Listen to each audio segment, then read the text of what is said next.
It's January 6th, 1978. We're in River Forest, a wealthy suburb that sits like a fortress on Chicago's western border. To grasp what this day feels like, you need to understand the conditions outside. Chicago is locked in what people now refer to as the legendary blizzard of '78. The wind chill has dropped to 40 degrees below zero.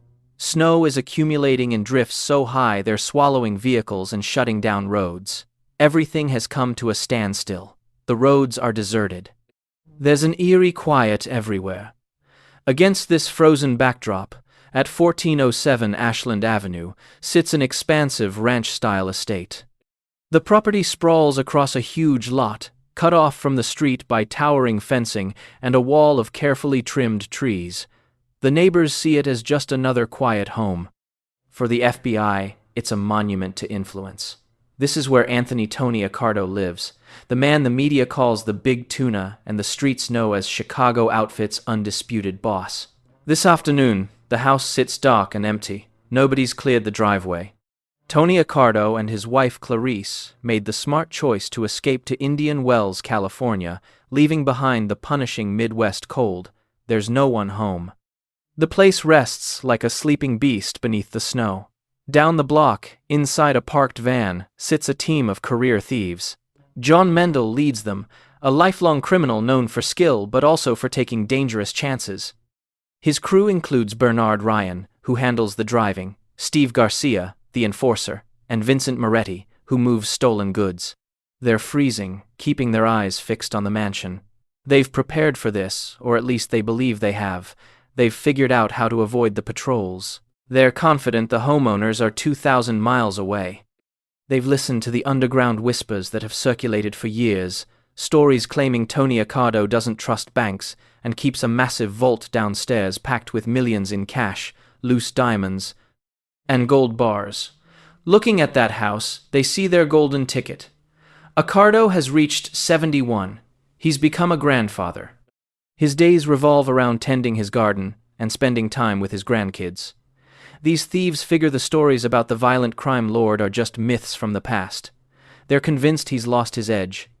They think he's nothing more than a relic from another time. They're about to commit the biggest mistake they'll ever make. When dusk arrives, they make their move. They trudge across the snow-blanketed lawn, their footsteps breaking through the ice with each step. They get to the rear entrance. Mendel works the lock with expert precision. They track down the alarm system and shut it down like they've done 100 times before.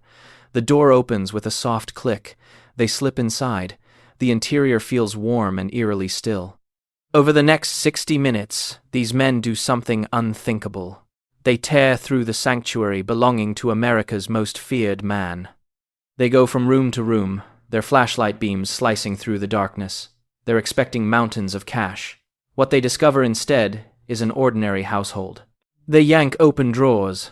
They knock family photographs off surfaces. They destroy keepsakes searching for secret hiding spots.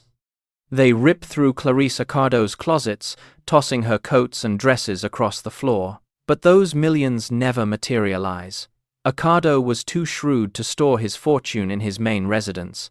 Growing frustrated and riding their adrenaline high, they start grabbing whatever catches their eye. They snatch up a collection of jade pieces, Accardo's personal passion. They take cufflinks. They grab a police scanner. They stuff some loose jewelry in their pockets. They exit the house feeling victorious. They've just burglarized Chicago's Godfather and live to tell about it. They climb back into the van with the heat cranked up, laughing as they disappear into the storm. They think they've completed the heist of a lifetime. They're counting the jade sculptures, dividing up their shares. But they haven't simply pulled off a robbery by stepping into that house, by rifling through his wife's belongings and handling her personal things. They've committed something far more serious than taking valuables. According to the strict, old-school rules of the Chicago outfit, a man's home is untouchable. Business happens in the streets. The home stands as sacred ground. Violating it isn't just theft. It's defilement. It's a direct slap in the face. It's declaring war. When Tony Accardo flew back from California several days afterward, what he discovered would alter everything. He stepped through his front entrance. He took in the broken glass. He noticed the bare shelves where his jade had been displayed. He saw his wife's clothing scattered and trampled across the floor. An ordinary man might have contacted the River Forest Police. An ordinary man might have filed paperwork with his insurance company. Tony Accardo did neither of those things. He didn't lose his temper. He didn't throw anything. He stood right in the middle of his living room, his expression completely unreadable. He moved to the phone. He called a number you wouldn't find in any directory. He issued straightforward instructions to his top men. He didn't demand the return of his property. He didn't want apologies. He stated 3 simple things: locate them, make them suffer, eliminate them. To comprehend the wave of terror about to crash over Chicago, you have to know who lived at 1407 Ashland Avenue. These thieves believed they'd targeted an elderly man. They had no idea about his background. Tony Accardo wasn't simply a crime boss. He was the designer of contemporary organized crime. His career launched in the 1920s, not as an executive, but as muscle for Al Capone. There's a story in the criminal world, confirmed through FBI surveillance recordings, explaining how Accardo earned his nickname. In 1928, Al Capone hosted a dinner for 3 competing gangsters who had double-crossed him. When dinner ended, Capone and his crew strapped the guests to their seats. Capone passed a baseball bat to his young guard, Tony Accardo. Accardo then beat those 3 men to death. He swung that bat with such fury and endurance that Capone, who'd witnessed everything imaginable, stood impressed. "Word is," he remarked, "this kid is a real Joe Batters." That name became permanent. Joe Batters. Accardo had climbed from street muscle to supreme power player. He'd controlled Chicago for 3 decades, outlasting Capone, outlasting Sam Giancana. He proudly claimed he'd never served a single night behind bars. He operated like a phantom. He wrapped himself in layers of underbosses, attorneys, and politicians. He'd transformed into a corporate criminal. But this burglary ripped away those corporate shields. The thieves had made it personal. The Joe Batters from the 1920s was about to resurface. That 71-year-old grandfather disappeared. The guy with the baseball bat came back, and he was dragging the old methods with him. The hunt, launched by the Chicago outfit, proved more organized, more brutal, and significantly faster than anything federal agents could achieve. Accardo didn't require court orders. He didn't need scientific proof. He controlled the streets. He deployed his top muscle throughout the city.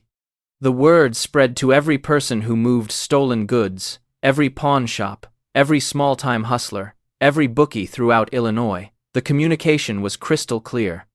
Somebody's attempting to sell Tony Accardo's jade. If you spot it, you report it immediately. If you purchase it, you're finished. It was a devastatingly effective net. Chicago's entire criminal infrastructure became his surveillance system. Meanwhile, the burglars were starting to feel the pressure. The rush from the robbery had disappeared, replaced by growing paranoia. John Mendel, the leader, made a deadly error. Driven by greed and desperate for money, he attempted to sell a piece of the stolen jewelry, a distinctive jade piece mounted in gold. The fence he visited examined the item and immediately recognized its quality. He understood who collected jade. He gave Mendel a friendly smile, made a lowball offer, and the moment Mendel walked out, the fence picked up his phone. "I've seen the merchandise." It was Mendel. Within 2 days, John Mendel's name was circulating through the back rooms of Italian social clubs citywide. The outfit's information network traced backward, identifying the complete crew. They pinpointed the driver, Bernard Ryan. They identified the muscle, Steve Garcia, and they named the traitor, Vincent Moretti. Accardo received the list. He sat in his office reviewing those names. He didn't call for quick executions. A simple bullet seemed too kind for men who had terrorized his wife. He wanted something dramatic. He needed to broadcast a warning that would resonate for decades. The hunters switched to prey. The thieves started noticing the atmosphere on the streets shifting. When they entered a bar, conversations stopped. People they knew stopped picking up. Doors closed before they could knock. They understood they'd become toxic. They attempted to disappear. They split up across the city, hiding in rundown motels, keeping shotguns within reach while they slept. They constantly checked their mirrors. But hiding from an organization that controls every block you might walk becomes impossible. Accardo's people were positioned everywhere. They showed patience. They waited until the blizzard passed, and then they began. The Chicago police started discovering corpses. But these weren't typical mob killings. They were horrifying crime scenes. Normally, a mafia hit comes quick and clean. 2 shots behind the head, drop the weapon, disappear. But the bodies appearing in the winter of 1978 were completely different. They showed signs of overwhelming fury. The violence inflicted on these burglars was so excessive that even experienced homicide investigators, men who'd worked through the bloodiest gang war periods, were disturbed. Accardo wasn't simply executing them, he was obliterating them, and he positioned them in locations where discovery was guaranteed, wrapped in Chicago's frozen grip. Bernard Ryan fell first. Ryan drove the van, the vulnerable one. He was a minor criminal who figured this was just another job. On January 20th, 1978, officers on patrol spotted a vehicle abandoned on a highway shoulder in Stone Park. The motor was cold. Frost covered the windows. Sitting in the driver's seat was Bernard Ryan. The police documentation describes a horrific discovery. Ryan had taken 4 bullets to the head fired at point-blank range. But whoever shot him hadn't finished there. Someone had cut his throat wide open from one side to the other. In mafia symbolism, a slashed throat carries specific meaning. It announces to everyone, this person informed, or more ironically in this situation, this person should have stayed quiet. It served as a warning to his remaining partners. We've identified all of you. Running won't save you. But that warning arrived too late for John Mendel. Mendel, the planner, vanished shortly after. He wasn't discovered in a vehicle. Actually, he wasn't located at all for several weeks. When detectives eventually learned his fate through informants, the information was bone-chilling. Intelligence indicated Mendel received the Italian tune-up. He was probably grabbed from the street, forced into a van, and transported to a soundproof basement on the south side. There, they secured him to a chair. For multiple days, they kept him breathing. Accardo's enforcers didn't simply want him eliminated. They wanted answers. They needed to know if anyone else was aware of the robbery. They demanded to know the location of the remaining jade. They employed blowtorches. They used ice picks. They methodically destroyed him piece by piece. Only after Mendel had revealed every secret he possessed. Only after he'd pleaded for death countless times did they finally grant it. His corpse was discarded, never officially found, a phantom in the system. Police were uncovering a body every 7 days. Journalists started labeling it a massacre, but the worst was still ahead. Accardo operated methodically. He approached this revenge like a business checklist. He reviewed the roster. Ryan eliminated. Mendel eliminated. Garcia vanished. But one name remained on that list that enraged Accardo more than all the others: Vincent Moretti. Moretti wasn't merely a thief. He had connections. He was a minor associate of the outfit who worked as both a fence and a loan shark. He'd dined at the same tables as made men. He understood the code. He'd assisted the thieves in disposing of the stolen items. For Accardo, this constituted the ultimate betrayal. A random thief robbing him was offensive. An associate helping them was treason. Dante placed traitors in hell's deepest circle. Accardo had reserved a particular kind of hell for Moretti. On February 4th, officers patrolling a suburban parking area noticed a suspicious car. It was a recent model sedan sitting there for several days. Snow had completely buried it under a white mound. Officers moved closer. They cleared the snow away. They popped open the trunk.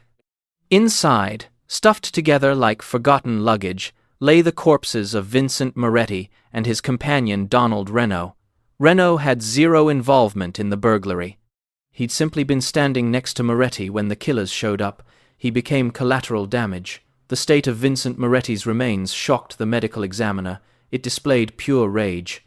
He'd been strangled. He'd been repeatedly stabbed in the chest. But the final humiliation involved mutilation. Moretti had been castrated. His face had been burned beyond recognition. It was brutal. Medieval-style punishment meant to rob the victim of both manhood and identity. Accardo was telling the underworld, "You're not even human. You're worthless. You're just meat." And then came the final loose thread: Steve Garcia. Garcia provided the muscle. He'd tried escaping. He knew his death sentence was coming. He threw his belongings together and made it all the way to the airport. He figured if he could board a plane, he could vanish into Mexico or somewhere in South America. He never boarded that flight. His body was found in his own car's trunk in the parking structure at the Sheraton Hotel near O'Hare International Airport. He was wrapped in heavy rope. Someone had gagged him. His throat had been cut. He was curled up like a child, frozen solid by Chicago's winter, concealed in darkness inside his own trunk, while thousands of passengers walked past nearby, completely unaware. The pattern couldn't be clearer. Accardo was cramming them into trunks like they were shopping bags. He was putting them on display. Altogether, within 6 months, 10 men linked to the burglary were deceased. The purge extended beyond just the thieves. Accardo ordered hits on the men who drove backup vehicles, the men who sold the goods, the men who supplied the van, and even the men who'd heard about the job but kept silent. It was total destruction. Accardo was erasing the board with blood. He was making certain that nobody who knew even a fraction of this disrespect would survive to discuss it. By the time 1978 ended, everyone connected to the burglary was dead. Police officially listed the case as unsolved, but the streets knew exactly what happened. The level of terror throughout Chicago was complete. Criminals quit using phones. They stopped gathering publicly. The savagery of the trunk murders had re-established the pecking order. Everyone recalled who ran things. The authorities understood precisely who was behind it. They knew the commands originated from 1407 Ashland Avenue. They had the bodies piling up. They had clear motive. But understanding something and proving it legally are entirely separate matters. They required a witness. But Accardo had guaranteed no witnesses remained alive. Federal prosecutors were getting desperate. They had stacks of frozen corpses stuffed in car trunks and a direct line pointing to Accardo. They chose to take a risk. They issued a subpoena for the old man. Tony Accardo was summoned before a grand jury. The moment was straight out of a movie. Accardo entered the federal building dressed in an immaculate tailored suit, a silk tie, and dark sunglasses. He appeared like a retired executive or a diplomat. He carried himself with the measured confidence of someone who owns the place. He settled into the witness seat. Prosecutors hammered him with questions. "Mr. Accardo, did you authorize the executions of John Mendel and his crew? Mr. Accardo, is it accurate that you store millions in your basement? Mr. Accardo, do you have knowledge of why Vincent Moretti was castrated?" The courtroom went silent. Everyone's attention focused on the big tuna. Tony Accardo leaned toward the microphone. His expression remained completely blank. He showed no anger. He didn't hesitate. He simply exercised the Fifth Amendment. "I respectfully refuse to answer on the basis that it could incriminate me. Question after question, I refuse to answer. I refuse to answer." He offered nothing. He confirmed nothing. He surrendered nothing. Without a witness, because every witness was deceased in a car trunk. The prosecution had no viable case. The lawyers were helpless. They could only watch as the man behind 10 murders rose from his seat, straightened his suit jacket, and exited the courthouse as a free citizen. He returned to his residence in River Forest. He brought in contractors to repair the damaged glass. He purchased new jewelry for his wife to replace what was stolen, and he remained in that house undisturbed for another 14 years. The lesson had been understood perfectly. For the remainder of his existence, people were terrified to even walk past Tony Accardo's property. Teenagers would cross to the opposite sidewalk rather than pass his gate. He demonstrated that while the legal system demands evidence, the mafia only requires a name. Tony Accardo passed away from natural causes in 1992 at 86 years old. He died peacefully in his own bed, with his family around him. Historians consider him the final authentic godfather, the figure who connected the brutal violence of Al Capone with the contemporary age of corporate criminality. His reputation rests on absolute control and terrifying payback.